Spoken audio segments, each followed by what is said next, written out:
D.C. lawmakers reportedly narrowing focus on former Obama aides at the center of a shocking surveillance scandal. Among them, Susan Rice, accused of unmasking Trump campaign associates in coded intel reports, as Samantha Power, our UN ambassador, reportedly sought to unmask more than 260 Americans. So what happens next? Here to break it all down, Fox News senior judicial analyst Judge Andrew Napolitano. One of the more significant things you just said is Samantha Power, our UN ambassador, which is the job she had at the time. Why does the UN ambassador need to unmask Americans' names? $64,000 question, and we don't know the answer. So when the intelligence community gathers raw data, it could be copies of keystrokes on a computer, or it could be the digital version of a telephone call. Right.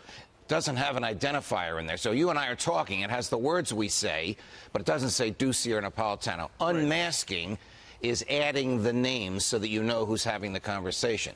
So unmasking, it can only be done for legitimate national security purposes. Susan Rice had a top national security clearance because she was the president's national security advisor. Sure. So she can do all the unmasking she wants, but she can't pass it on to someone who doesn't have a security clearance. So we know, for example, that within a day of her receiving unmasked material, conversations showing who the people were that were talking, a transcript of a conversation between General Flynn, who was in Trump Tower, and Ambassador Kislyak, who was in D.C., showed up in the Washington Post.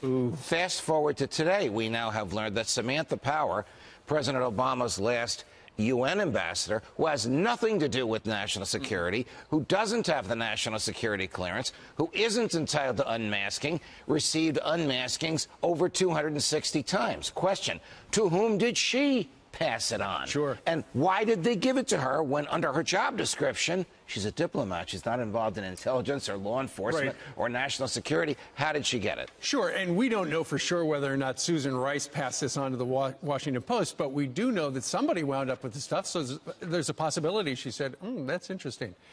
What do you want to do with that, assistant? And we don't know what the assistants did. Look, I mean, at this point, this goes to the larger point of D.C. is now investigating this. It looks like this could turn into a criminal probe. That's what I've been arguing. I commend the Senate, excuse me, Intelligence Committee for looking at this, but quite frankly, Chris Wray, the director of the FBI, should be looking at this because there are potential felonies here. Somehow, top secret information, yet again, we saw this happen with Hillary Clinton, in the Obama administration, got into the hands of people who weren't entitled to it, and from there it made its way to the press. And clearly all these leaks were intended to sandbag the Trump administration just as they were getting started. These are all leaks of people involved with President-elect Donald Trump in Trump Tower from the time he was elected until the time he was inaugurated last year and early this year. Can you imagine had that happened on George W.'s watch as incoming President Obama?